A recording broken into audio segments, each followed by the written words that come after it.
सुप्रभात विद्यार्थियों। विद्यार्थियों, आज हम पुनः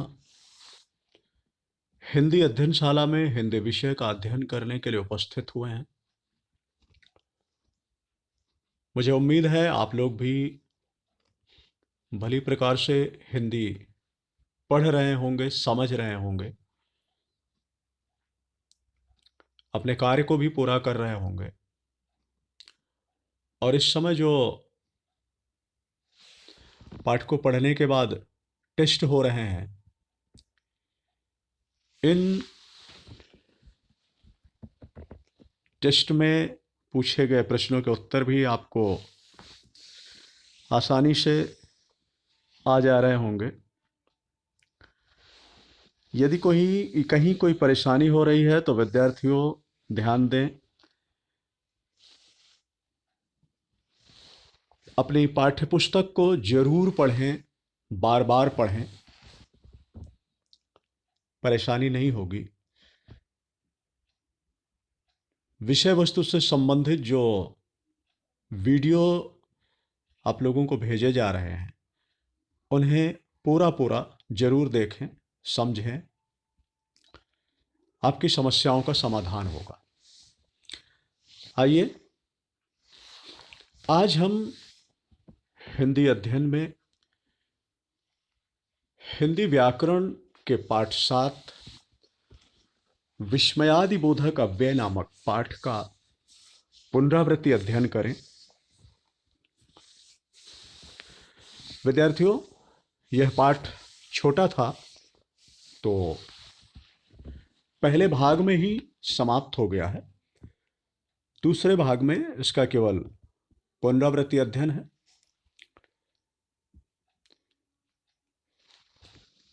इस पाठ का पुनरावृत्ति अध्ययन करने से पहले भाग 1 में, यानी पिछली पाठ्य योजना में जो पाठ 7 विस्मयादि बोधक अव्यय के लिए जो पाठ्य योजना में हम लोग पाठ 7 को पढ़े थे, उसमें जो हमसे प्रश्न पूछे गए थे, आपको जो प्रश्न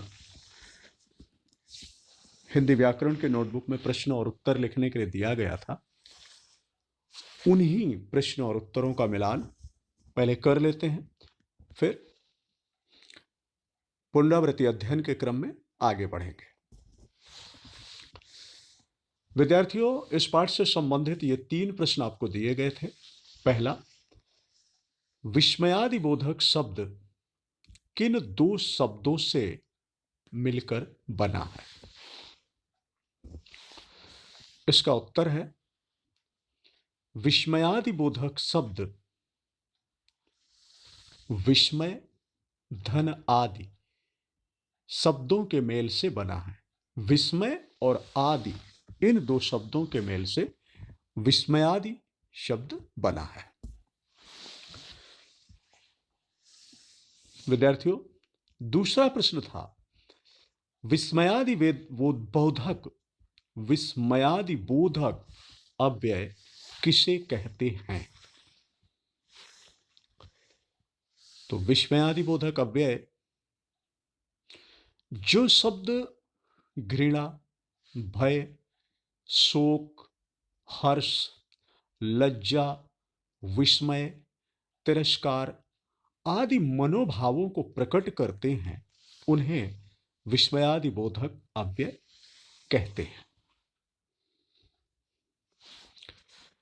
विद्यार्थियों, तीसरा प्रश्न था, हर्षबोधक, शोक बोधक एवं चेतावनी बोधक अव्ययों का प्रयोग करके एक एक वाक्य बनाओ।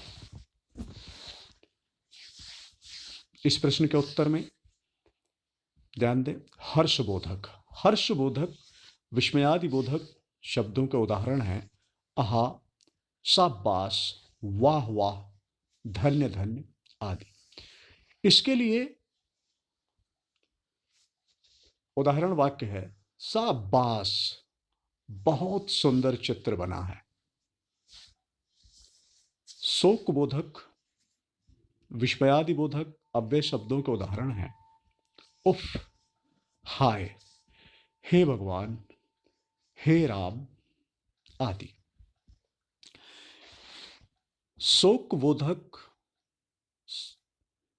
विस्मयादि बोधक के लिए उदाहरण वाक्य है, हे राम, यह क्या हो गया। इसके बाद चेतावनी बोधक, चेतावनी बोधक विस्मयादि बोधक शब्दों के, विस्मयादि बोधक अव्यय के उदाहरण शब्द हैं सावधान, खबरदार, होशियार, हटो, बचो आदि। इसके लिए उदाहरण वाक्य है, बचो, तुम्हारे पीछे बैल आ रहा है। ठीक विद्यार्थियों, इस प्रकार ये पिछली पाठ योजना में जो प्रश्न दिए गए थे उनके उत्तर पूर्ण हुए और मुझे उम्मीद है कि आप लोगों ने, सब लोगों ने सही उत्तर लिखे होंगे।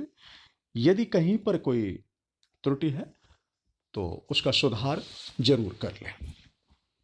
आइए अगले क्रम में बढ़ते हैं। अगला क्रम पुनरावृत्ति अध्ययन का है। विद्यार्थियों, आप लोगों ने अपनी हिंदी व्याकरण की पाठ्यपुस्तक के पाठ 7 विस्मयादि बोधक अव्यय नामक पाठ का पाठांक पृष्ठ संख्या 39 के माध्यम से अध्ययन किया था। फिर से एक बार ध्यान दें, क्या क्या पढ़ा था आपने। मैं स्मरण करा रहा हूं, आप लोग ध्यान दें। विद्यार्थियों, हमने पढ़ा था विस्मयादि बोधक शब्द 2 शब्दों की संधि से बना है। कौन कौन से शब्द? विस्मय, धन आदि। तो विस्मयादि बोधक शब्द 2 शब्दों की संधि से बना है। ऐसा क्यों कहा जा रहा है कि 2 शब्दों की संधि से बना है? क्योंकि विस्मय और आदि, ये दोनों शब्द मिलकर के एक नया शब्द बनाए थे, विस्मय आदि। विद्यार्थियों, हम पिछली कक्षाओं में पढ़ चुके हैं कि 2 शब्दों के मेल जब होता है तो समास में भी होता है। फिर यहां संधि क्यों बताया जा रहा है? याद है आप लोगों को? विस्मय और आदि शब्द जो मिलकर के विस्मयादि बना, इसमें कहा जा रहा है संधि से बना है। तो क्या वास्तव में संधि है? स्मरण करें विद्यार्थियों, यहां वास्तव में संधि के माध्यम से ही शब्द बना है। क्यों? क्योंकि 2 शब्द हैं, विस्मय और आदि। पहले शब्द का अंतिम वर्ण अ और दूसरे शब्द का प्रथम वर्ण आ, ये दोनों मिले तो जो विस्मय और आदि ये शब्द था तो वो बन गया विस्मयादि। अभी विस्मय था, आदि के मिलने से विस्मय का अ और आदि का आ जब मिले तो बन गया विस्मयादि। तो यहां पर वर्णों में मेल हुआ है, इस कारण से ये कहा गया कि विस्मय, धन आदि संधि के माध्यम से विस्मयादि बना है। जबकि समास में वर्णों में मेल नहीं होता है। समास में कारक की जो विभक्तियां होती हैं उन विभक्तियों का लोप हो जाता है समास होने पर। यहां पर वर्णों में विकार आया है और ऐसा यह नियम संधि में होता है, इसलिए विस्मय और आदि संधि के माध्यम से विस्मयादि शब्द बना है। विस्मयादि शब्द, जो शब्द घृणा, भय, शोक, हर्ष, लज्जा, विस्मय, तिरस्कार आदि मनोभावों को प्रकट करते हैं, उन्हें विस्मयादि बोधक अव्यय कहते हैं। मनोभाव यानी मन के भावों को प्रकट करते हैं। हमारे मन में जिस प्रकार के भाव हैं उनको प्रकट करने के लिए हम जिन शब्दों का सहारा लेते हैं वही विस्मयादिबोधक अव्यय शब्द कहलाते हैं। विद्यार्थियों, आपने याद होगा पढ़ा है, विस्मयादिबोधक शब्द वाक्य में सबसे पहले प्रयुक्त होते हैं। विस्मयादिबोधक शब्दों के तुरंत बाद विस्मयादिबोधक चिन्ह का प्रयोग किया जाता है। विस्मयादिबोधक शब्द अपरिवर्तनशील होते हैं क्योंकि ये अव्यय है। अव्यय मतलब अविकारी, अविकारी मतलब जिनमें कोई परिवर्तन नहीं होता। इसीलिए कहा गया कि विस्मयादिबोधक शब्द हमेशा अपरिवर्तनशील होते हैं। इन शब्दों के माध्यम से विभिन्न प्रकार के मनोभावों का बोध होता है।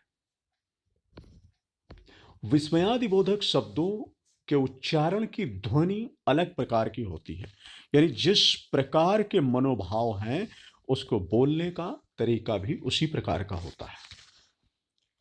पूरे वाक्य का सार एक ही शब्द में समाहित रहता है।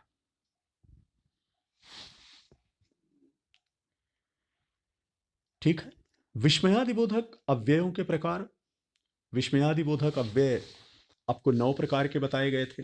हर्षबोधक, विस्मयादिबोधक, शोकबोधक, स्वीकृति बोधक, तिरस्कार बोधक, संबोधन बोधक, चेतावनी बोधक, आशीर्वाद बोधक, भय बोधक आदि। तो विद्यार्थियों, इस प्रकार से आप लोगों ने पाठांक प्रश्न संख्या 39 के माध्यम से विस्मयादिबोधक के विषय में पढ़ा था। आइए आगे बढ़ें। विद्यार्थियों, कभी कभी संज्ञा, सर्वनाम, क्रिया, विशेषण आदि शब्द भी विस्मयादिबोधक के रूप में प्रयोग किए जाते हैं। कौन कौन से? संज्ञा, सर्वनाम, क्रिया और विशेषण किस प्रकार प्रयोग किए जाते हैं? आइए एक छोटा सा उदाहरण देखते हैं। संज्ञा, संज्ञा में किस प्रकार से विस्मयादिबोधक शब्द होते हैं? संज्ञा के लिए जैसे राम राम, हरे हरे आदि। वाक्य, हे राम, इस मासूम का शिक्षिका ने क्या बिगाड़ा था। सर्वनाम में सर्वनाम शब्द क्या है? क्या, यही, कौन, क्यों, इतनी आदि। ये सर्वनाम शब्द हैं, सर्वनाम के उदाहरण। यह भी विस्मयादिबोधक शब्दों की तरह प्रयोग होते हैं। जैसे क्या वीरप्पन मारा गया, आश्चर्य को प्रकट कर रहा है। इसके बाद क्रिया, क्रिया शब्द जैसे चुप, चल, चल हट, जा, जिय, जा आदि। तो उदाहरण वाक्य, चुप, ज्यादा बोला तो बहुत पिटेगा आदि। इसी प्रकार विशेषण शब्द जैसे खूब, अच्छा, सुंदर, भला आदि। इसका उदाहरण वाक्य, सुंदर, मुझे तुमसे यही अपेक्षा थी। ठीक विद्यार्थियों, इस प्रकार से संज्ञा, सर्वनाम, क्रिया और विशेषण शब्द भी विस्मयादिबोधक शब्दों के रूप में प्रयोग किए जाते हैं। विद्यार्थियों, आइए कुछ अभ्यास करते हैं। यहां अभ्यास के लिए कुछ प्रश्न दिए गए हैं। कहा गया है उपयुक्त शब्दों के आगे विस्मयादिबोधक चिन्ह लगाइए तथा वाक्य दोबारा लिखिए। यहां पर काशयंगा तक वाक्य दिए गए हैं और इन वाक्यों में हमें करना क्या है? सही जगह विस्मयादिबोधक चिन्ह को लगाना है और इन वाक्यों को फिर से लिखना है। ठीक है, ध्यान दीजिए, मैंने आपको बताया था कि विस्मयादिबोधक शब्द हमेशा वाक्य में सबसे पहले आते हैं और विस्मयादिबोधक शब्दों के तुरंत बाद विस्मयादिबोधक चिन्ह का प्रयोग किया जाता है। अब यहां पर हमसे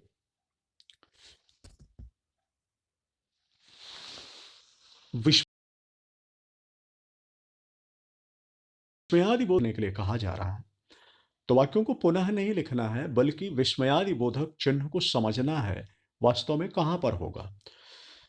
तो ये वाक्य लिखे हुए हैं, केवल चिन्ह के लिए कहा जा रहा है, तो इसका मतलब वाक्य में सब कुछ सही है, केवल हमें चिन्ह सही जगह लगाना है। तो ध्यान दीजिए, विस्मयादिबोधक शब्द वाक्य में सबसे पहले होते हैं और विस्मयादिबोधक शब्दों के तुरंत बाद विस्मयादिबोधक चिन्ह होता है। पहला वाक्य है, काश वह भी आ गया होता। अब यहां पर विस्मयादिबोधक चिन्ह का प्रयोग करना है, तो पहला शब्द विस्मयादिबोधक होता है और उसके तुरंत बाद विस्मयादिबोधक चिन्ह लगता है। तो लिखा है काश, काश के बाद विस्मयादिबोधक चिन्ह का प्रयोग करेंगे, काश वह भी आ गया होता। और वाक्य के समाप्ति पर पूर्ण विराम लगाएंगे। ख नंबर वाक्य, भगवान करे तुम यशस्वी बनो। यहां पर भगवान करे, भगवान करे, इसके बाद विस्मयादिबोधक चिन्ह का प्रयोग होगा। भगवान करे तुम यशस्वी बनो और अंत में पूर्ण विराम। गा नंबर वाक्य में, अच्छा मैं चला। यहां अच्छा शब्द के बाद विस्मयादिबोधक का चिन्ह और अंत में पूर्ण विराम का चिन्ह। अच्छा मैं चला। घ नंबर, अजी एक कप चाय मेरे लिए भी बनाना। यहां अजी के बाद विस्मयादिबोधक चिन्ह और अंत में पूर्ण विराम। अजी एक कप चाय मेरे लिए भी बनाना। अंगा नंबर, अरे वाह क्या कविता सुनाई है। यहां पर अरे वाह, अरे वाह के बाद विस्मयादिबोधक चिन्ह आएगा। अरे वाह क्या कविता सुनाई है। और अरे वाह के बाद विस्मयादिबोधक चिन्ह और क्या कविता सुनाई है, इसके बाद पूर्ण विराम।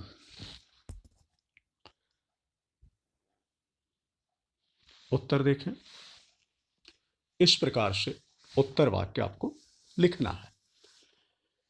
ठीक है, आपको केवल पढ़ना है, लिखना नहीं है। काश वह भी आ गया होता। भगवान करे तुम यशस्वी बनो। अच्छा मैं चला। अजी एक कप चाय मेरे लिए भी बनाना। अरे वाह क्या कविता सुनाई है। ठीक, इस प्रकार से इन वाक्यों में विस्मयादिबोधक चिन्ह का प्रयोग करेंगे। विद्यार्थियों, आप लोगों के लिए एक महत्वपूर्ण सूचना है। पाठ 7 विस्मयादिबोधक अव्यय नामक पाठ हिंदी व्याकरण की पाठ्यपुस्तक से पढ़ें व समझें। शनिवार 26/12/2020 को इस पाठ 7 का टेस्ट होगा। यानी शनिवार को टेस्ट होना है, इसलिए आपको इस पाठ का अपनी पाठ्यपुस्तक से अध्ययन करना है। विद्यार्थियों, पाठ को जरूर पढ़ें, ध्यान दें सभी विषय में। जो आपकी कंटेंट बुक है, पाठ्य पुस्तक है, उसे जरूर जरूर जरूर पढ़ें।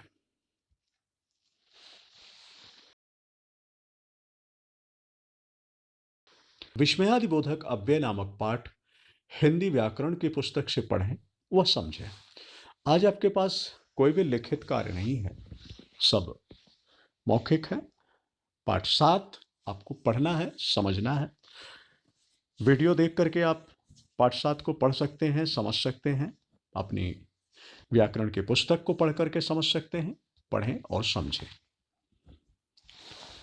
विद्यार्थियों, इसी के साथ ही आज का अध्ययन क्रम यही समाप्त होता है। धन्यवाद।